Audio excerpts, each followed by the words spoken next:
Hello, most of you. Welcome to Counter Diary, where we tell you the untold stories of Liberia. About I think a few months ago, 1 or 2 months ago, we were here to show you exactly how the Liberia Learning Center was gradually progressing to get to a stage. But today, it has been fully completed. I mean, like 95% completed from my end. So I'm going to talk to Leo Johnson. He's going to be explaining to me how he feels right now. As you can see from behind me here, it's more like everything is set up. So I'm going to Leo, and then Leo will take me through to show you after 15 years. You know, sometimes we dream and we don't believe that our dream actually come to pass. But today, I think Leo is a fulfilled man when you're looking at what he has done here. So let's go closer to him and see the. Let me go closer now to talk to him. This is the Liberia Learning Center, and there you go. You have Leo Johnson, and talking up. Let's go closer to him. Leo, welcome to the Counter Diary again. Thank you, Chief. It's good to be back on here with you. Okay, I mean, it's been like for me, this is like a dream come true, you know, like 15 years planning and you are here. What would you say, how far you've gone with this one? Is it 100% or 90% completed? I would say about 96% completed. 96%. And the only reason 96% completed because the 44 container we sent got delayed. So some of the equipment and materials they needed to install is in the container. But once the container gets in, the building will be ready. The building can be used as it is right now, but we're missing some of the equipment and stuff that needs to be in it. All right, so the last time we were here, we saw there was, work ongoing, but I think to some extent we've gotten some level of facelift have already been given to this building. So let's go through. I mean, how do you feel at this moment? It's a special day for me. Like I told someone, this community will never be the same. And this is the type of change we all hope for. I said the last time and I will repeat. I went to Canada, I lived better, I experienced better, I saw better. So when I come to Liberia, I must do better. All right, so take us through. Yes, I'll take you through. So outside here, we're standing, it's a little hangout space. Liberia, we're a very social culture. So you got your little tables, a little cafe. You can even just meet with somebody here. You don't have to be using the learning center to actually meet with someone here. So we will enter from here. Here you see we got 3 entrances. Okay. There's one here, there's another one there, and there's another one over there. Again, the building is designed with the thought of even emergencies in mind, but also accessibility in mind. So we don't have to have everybody line up at one small, tiny little door. So the building is very accessible in our life. But we'll be inside. Okay, so we are in here. Let's talk about this place. So this is your children's library that you're in, and this place makes me happy whenever I walk in here. It's the biggest space, in my opinion, it's the most beautiful space that you can actually think about in the entire facility. You can already see some of the furniture going in, and all this furniture you see here so far, thanks to Liberian carpentry that you see in here. This space is well lit. You can see at all times, whether you're outside or inside. The goal is for safety, when children are in here, no matter where you're sitting, you can see full sight of the children at all times in this space. So this is the children's library. A lot of the things in here are going to be custom made, created for the children to be able to use. So you see these decks. If you look at the rendering and the brochure that we distributed, you will see this decks exactly in the brochure itself. So the goal is to design furniture that the children themselves can reach. We don't want high shelves where things can fall. So they themselves can move books from the shelves, they can get in there, sit down, do story time. They're a very storytelling kind of society. So we wanted that to come alive. And then on the wall, these are little work desks.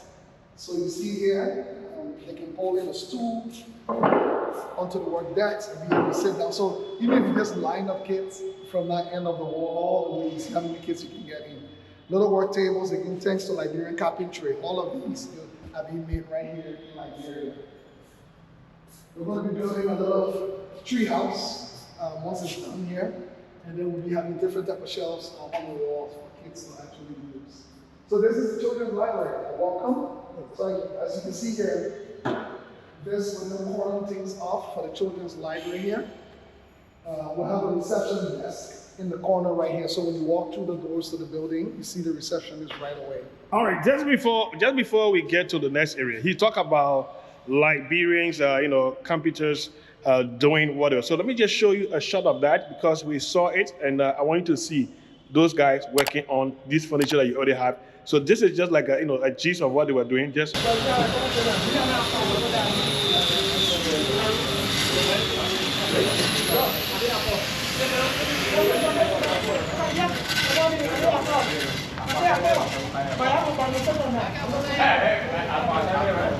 okay, so welcome back, and let me continue with the talk with Leo Johnson. And then, which way are we going now? We're coming in here. We're coming into what we call the conference room number 1. So this room is designed for meetings, for activities. Once everything is done, people can rent it. People can have their meetings right in here if they want to. This is the purpose of this particular room in here. You can see it's going to be outfitted with projectors, with everything that you need. There's a little countertop here, so if you have any more refreshments during your meeting, you can be able to use the countertops. Just little things, nothing like everything or whatever that is. You can see all the ceilings. I ate the last time we were here. There were no ceilings here. And I walked through the room. But you can see when I say 96% finished, you can begin to feel it in walking. All right, so I see. What inspired the naming of this area? So Liberia inspired. This is the Liberian Learning Center. Let me repeat that so you all can hear it. And from the beginning, I was adamant that when you walk in this space, nobody will make mistake that you are in Liberia. So so you'll see that there are different languages, Liberian languages. I don't speak this one, so I wouldn't know the meaning of it. I think it's like a crew or so. So you'll see different Liberian features, Liberian languages, so this is another world. By the time the building is up already, I will know the meaning of every single word, but every room will be named with a Liberian architecture to it. It's not going to be like random rooms, right? So this is the Liberian Learning Center.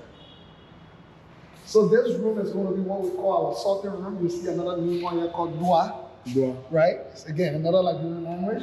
This sorting room will be where shipments and books come in. Everything is brought in here. Once the staff sort it out, then they are able to move it into the main space itself once they're sorted. So this space with the children area is nicely closed off so that the kids can have their own little kingdom or their own little world here if you so wish. And then when you leave this space now, we're entering what we call the main library area right here. This is the main library? Yeah, and if you look on the door, you'll see the naming of it is going to be the Rotary Reading Room. The reason is the Rotary Club of Monrovia, in partnership with other clubs in Liberia, raised about $50,000 to name this room. Oh, wow. So they named this room the Rotary Reading Room. So it will be designed, decorated with all the little... Well, I want you to say that because we have this saying that the Liberians don't support. Liberians really do support. You know, I always tell people, just because you didn't package things well, or you didn't do your reporting well, or you didn't follow up well, does not mean Liberians don't support. Rotary, true Rotary Club of Monrovia, we've already raised over $100,000. The solar you see on top of this building, thanks to the Rotary Club of Monrovia and their partnership, we were able to secure a grant of $100,000 to do the solar. Over that, they raised money themselves right in Liberia to donate another $50,000 to be able to name this room the Rotary Reading Room. Okay, so you heard that. Let's go to the next area. The finishing touches are just ongoing. So those of you watching. So look at the ceilings. The last time you and I were in this room, there were no ceilings. Yeah. The ceiling is already, you can see the ceiling there is already in. This is your computer lab. What is going to be your computer lab? And the name of the computer lab, as you can see it right now, Providence Island. Providence Island. So, for those of you who know Liberian history, just Google Providence Island, you'll see what it is. So the computer lab is going to be designed with only laptops. Again, the room is to be designed so that everything can be moved out. So you just have the tables and your chair. Emmanuel Kotu, Mr. Raw, is into video editing and stuff. He knows how much work it takes and how powerful a computer you need to do proper video editing. So if he came to use the lab, he has to go to the front desk and sign up for a laptop. But if you say he wants to do video editing work, then the receptionist knows to give Mr. Kotu a machine that is more heavy duty with the type of softwares that he needs to do his video editing work. So that when he comes here, he gets his computer and his headphone. Nobody needs to bother him. He can really plug his headphone in his ear, do his work. Somebody else can be browsing, somebody else can be. So the type of work you're doing will determine the type of computer that you get access to. When you're done, you take it back to the desk and you're able to return it there.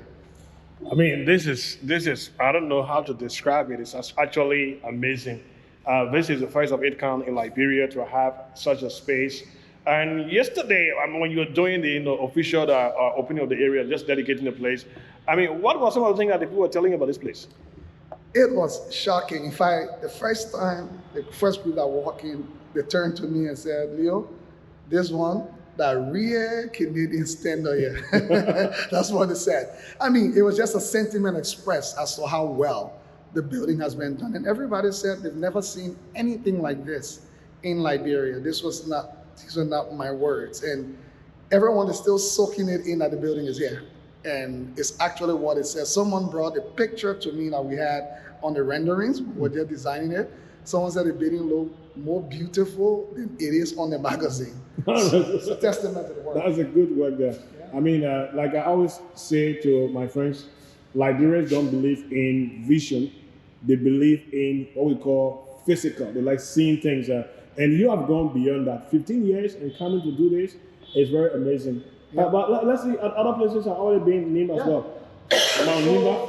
You got Mount Nimba right here. I mean, this is Mount Nimba. So this room is going to be a meeting room, small group work room, a small study room or so. It's locked right now, but it's a small meeting room. Those of you who may have traveled other places and seen when you enter a library, you see multiple people doing different things in their own little corners or whatever that is. And this is an example of that. And this is not the usual Liberian traditional, library stuff. You go where you see plenty of books there on the shelf and people are just reading.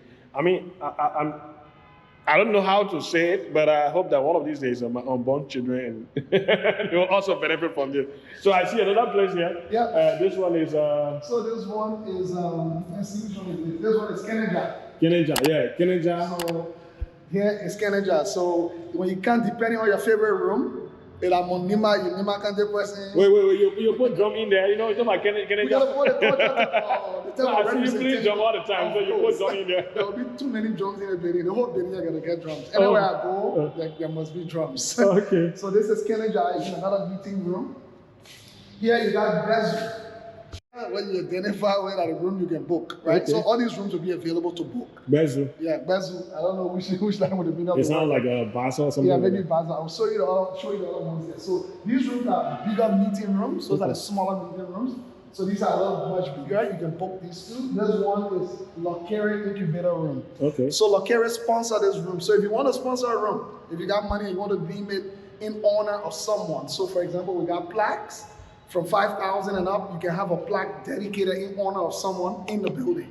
So, those of you who travel again, when you walk in libraries uptown, you see these plaques where they say, in memorial of this person, family, who was a great teacher or whatever that is, right? And the same thing we'll be doing here. So let's say you came and say, you know what, I want to honor my mother. You pay 6,000, you put a little bit of a wording together, we'll work with you, and we'll create that plaque. So when people walk in this building, it will be on the wall that in honor of this person, this plaque. And what do you have here? My first time experiencing this was in Sierra Leone, where I was asking how they name their streets. Yeah. And like you go to the city council and you tell them why you want to, so they ask you for something money. And you can pay name it after the person. Yeah. All right, this is great. Let's see this. This is Patawi. Patawi, I've been there. I was just there 2 weeks ago. Who like going to Patawi all the time? You might find your room to book. I brought Patawi to Paynesville. Oh, okay. You're not going to drive way down there. If you can make it all the way to Patawi, you can hang out in the Patawi room. You can book it for your meetings and stuff as well. But same concept, Mr. Raw. Okay. There's another meeting room. This one is called Blawi. Now, some of these, don't ask me because they're not my language, so when I can't speak it. So Blawi. Yeah, but we were making sure that as many languages in Liberia are represented in the space, and not just one, because we are a country of many, many cultural groups. This is one of our small business incubator rooms. Wolokisi. And this one is Wologisi. I mean, Mr. Ron knows a lot. Mr. Ron knows a lot about that from the moment trying. And then this is another small business incubation room as well. I know this one too, Sanoye. Sanoye. So Mr. Ron knows a lot about this too. And then here, you see, we put me on in here because this is the radio station. Wow. So we are waiting on this. So I wonder what will be the name of the radio station, because I'm not telling you, you were gonna wait for him. But like Mr. Roy, in Liberia, almost every station you turn to is political content. Yeah. And nothing wrong with that, but if that's the only content we are producing, if you say, let me go on one show to talk about education, my brother, when you get 2 people watching, you might tell God, thank you. Mm-hmm. So what we're trying to do is to create a dedicated radio station that will only be producing educational content. And I must say, that is one of the things that inspired me to do what I'm doing right now. Exactly. I've been on radio in Liberia for I don't know how many years. And everywhere it's just politics. And I just, to a point, I just said, no, I'm done with this. I need to do something. And when I started doing the counter diary, everywhere I go, people are like, this is what we want to see. I'm not working beyond it, but it's just, and this is going to be our staff working room. So we're not building PB office for anyone. So one of the things we let us do, like brought the big shop in there where everybody get PB office. But we're not doing it here. The mean, you want the building to be used to the maximum for the benefit of the community. So this staff work room will have different cubicles. Everybody will have their work desk and their little covers like a lock for their private. So if you got private stuff, personal stuff, you can lock it away. You got your little locker there. But all of the staff will work here because it encourages innovation, it encourages working together, collaborating. Just because someone is your boss doesn't mean they're any special or different than you. It just means they're holding greater responsibility than you hold. It doesn't mean I can sit to the same place and work together because they are your boss. Again, another thing to introduce to encourage mentorship and collaboration. Yes, of course. Yeah. And then here is the back exit. Again, another emergency exit, but also when shipment and stuff comes in, usually only coming from the back of the building when we get new things in here. So that will avoid distraction. Exactly. So people coming through, bringing boxes, or bringing books in while people are working. So this Rotary room area is going to be all the shelves here. Nothing should go above your chest level. Okay. That means when you walk in, you will always have clear eyesight of the entire room. All of those shelves will be rolled, can be on wheels that you can roll out and movable. So let's say we're having some kind of small event.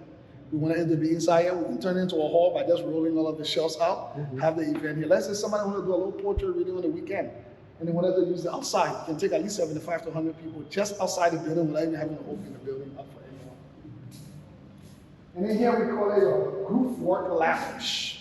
So that side of the room would be the quieter side. If you really keep me just to do quiet work, you're on that side. But let's say, you guys want to talk a little bit with what you're working on. Teamwork. Yeah, you come to the group lounge area because there you can talk. But that side, talking should be very minimized because it'll be quiet. So this is the space. This is another exit. If you notice, we got about 5 exits on the building. Why? Again, number 1, emergencies. Let's say something happened and we needed to get people out quickly. You've heard of stampedes before because everybody's running to one entrance. If you have 5 entrances, the ability to get people out quickly and safely is much, much easier because they got many access to get to. Everybody can run to one place and then fill it up by another. It's also accessibility. You want the building to be very accessible as much as possible. And then out here you have another hangout corridor, right? Imagine this place with little tables and chairs where you can just, if Mr. Raw in Paynesville trying to be with somebody, the person calls him, I'm in Paynesville right now. He say, meet me to the learning center. He got to go in the building, they can come right here, buy their little smoothie or their little juice, sit right here, have their little meeting. He said if they said one trip or having to drive to go speak to that person all the way over or just go come by. So this is the same concept here. And then they are well lit, you'll see from the ceilings. So even if at night the building was open, all of them will be well lit, like you can be able to sit there as well.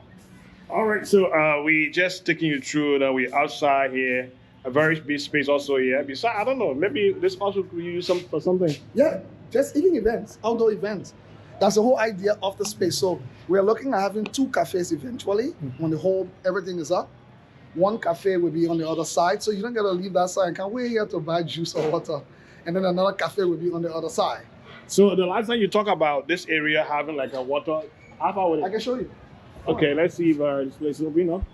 So we just walk in and just to show you what is here. So you know what happened to us here during Ebola, right? But we keep trying to encourage sanitation. So we have a nice hand washing station here, right? Okay. Right outside. Basically, wash your hands when you get here. Again, we are trying to teach our kids and encourage them to clean out of sanitation. Here, so I told you the last time, there will be It's water okay. tankers here, right? Yeah. So this is our backup water storage collector from rainwater. So the roof is designed to collect, anytime it rains, not one drop that touches this roof will hit the ground. Okay. It collects the water, sends it underground. I'll show you the underground tanker. But these 2 tankers will be additional backup tankers, also filled with water to be used in the building. So environmentally friendly design is a big piece that went into this building. We wanted to design the building. You see the bricks? It's from the dirt under your feet. On the roof, we have the solar. The solar will be giving us between 50 to 100 kVA. They're just doing the final ratings of the solar to let us know. And then we have a backup diesel generator as the absolute last option. So the goal is that this building will never go off, Mr. Kotu. No matter what happens, electricity will be in this building. I'm going to show you something I forgot to show you. Okay. The electrical room. Okay. That's where the magic happens. Okay. Because we have these inverters that you can switch from face to face. Let's say you are on LEC and boom, something happened, LEC go. You just go to the electrical room, flip a switch, you'll be on solar. Flick a switch, you'll be on generator. So let me show you the underground water design. But before we go, I want to show you what's going to happen here. I see something here, like I was saying, phase 2 recreational center coming soon. Let's talk about it. Let's talk about that. So the entire project, people have heard me say, is $2 million, right? This alone cost us about 1.5. This was the most complicated building to design and deal with. So we'll be building a gymnasium, an indoor recreation center. Right here that you see, the site is already being prepared as we speak. And that's why we are fundraising for right now. So those of you who've been bothering me on Mr. Raw video commenting, if you can help, we still need help. We're still raising money for phase 2. At this point, you can choose to be part of the winning team and part of making history, or you can choose not to, but think about it. But phase 2 will be going here, will be an indoor gymnasium for a 4 NBA-sized basketball court. And then you have smaller training courts for little kids to actually practice. But the gymnasium will be designed as an event space, overhead projectors, your entire sound system, audio visual, can take up to 1,000 people. What? In this town, good luck finding a hall that can take up to 1,000 people inside. So people go to the stadium usually. People usually go to. The last time I saw something like that, 1,000, I think it's in Nimba at Jackie. Yeah. Yeah, you know, trying to do something. Yeah, so we'll be designing a hall. If you ever been uptown where you go for conventions and big events, people don't realize it. It's a gymnasium, the design both as an event space and a gymnasium. Okay. So so in Canada, in Parliament Square office is the same. We have a 4 NBA size court, a gymnasium. It has the overhead projectors. Whenever there's an event, all of the basketball nets fold off. The floor covers. And then we do the event. So 1,000 people, when the events are over, everything opens back up, all the nets roll back in. So that's what this space is going to be used for. That's what this space is going to be used for. I wanted to show you the underground water system because a lot of people asked about it on your last video. Yeah. That you did. I got a lot of questions. So let's walk up. We just came from the building, and then we're walking up to show you where they have the underground water So system. these pipes that you're looking at, they connect to the water collection system. So the water comes through these pipes that you see on the side of the building when it rains. They're actually all around the building, all the way to the other side, collecting water. Do you feel like tired? That's a good question. Because I was online last night around 12, Yes. and I'm sending message to Leo, and Leo stay on. I'm like, what's going on? Just after the opening of the program, where you have to speak to a lot of people, and you stay up. Yeah, I mean, this kind of stuff energizes you. I will not lie to you. It's like a drug. it gets in your head and you can't stop. Right? A lot of work to be done. But this is an underground water storage system. So as the water comes through, you see the pipes running into them. Okay. They go into these containers, and then it gets pumped. So you see the pressure system, the green tubes that you're seeing. It's the water pressure system. So then it pumps it back up through the building to be used in the washroom and everywhere else. So again, simple innovation. Monrovia or Liberia has one of the wettest capitals in the world. The amount of rainfall we get here, very few places in the world get that kind of rainfall. So we should never have a water problem. And that is why we wanted to show people just simple technology, simple thing. There is nothing complicated about this stuff. It's pretty straightforward. And then back there, you see there's a red little building going now. That's the generator house. So the diesel generator, backup diesel generator will be there. Where we are standing right now, in about a year or 2 years' time, will be the gymnasium itself. All right, so let's check out the Powerhouse, what I call it, where they're going to have like different switches. Maybe you just want to switch up. Because most of the time, in Liberia, we can't rely on LEC. Okay, that's a reality. That's a fact. If you rely on LEC, then you're doomed. All right, so let's get in there. Oh, so Korean, so LEC is here, as you can see. Okay. I mean, Okay, now. We'll go through so I can switch on the fans. So there is no air conditioning in the building right now. The temperature is already manageable. With zero, we walk through the alarm, Mr. Roy, you and I. No air conditioning whatsoever. So the goal is to start experimenting with building. If this was concrete, my brother, and no air conditioning, it would be baking inside a fire right now So if you walk into it. But because of these bricks and the technology we're using, it helps control the temperature. So right now, this is what I'll call your most expensive room eventually. So those are your solar inverters that you're looking at over there on the wall. So all of the different switch and phases are being installed as we speak. So this would be your electrical room. Whenever power goes or there's a power problem, this would be the room that you can use to control power from here. This is the most expensive room because the equipment's in here has some of the most, and the batteries also. So we are designing a mini station that we can store the power. So there'll be some very expensive batteries in here that can store the solar power to be able to actually distribute. This is huge. But before I take leave of you, Leo, I know we're going to be like you're always showing some of these things. But let's walk through it quickly. We'll just be walking, talking. So those who will be coming to benefit from this area, what is your own message to them? Okay, now I see that that the lighting system here is very cool. So we're almost done. You can see even the ceilings are all locally designed.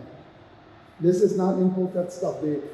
Especially these little features that you're looking at, the hanging lights and stuff, they're all being naturally designed in CBC.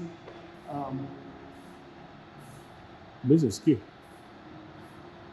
So LEC did a good job. They already connected us. Okay. So we're already on the LEC grid. And then I think in a week or so, the guys will be turning on the solar and stuff once they complete all of the testing of the power system. And yet you have all the fans on already? Yeah, the fans are already on, in fact. So you got your fans on, your fans control. I'll show you where the fans control. Yeah, this is, I don't even know how to describe, I don't know how to use, which term to use, but I think it's good.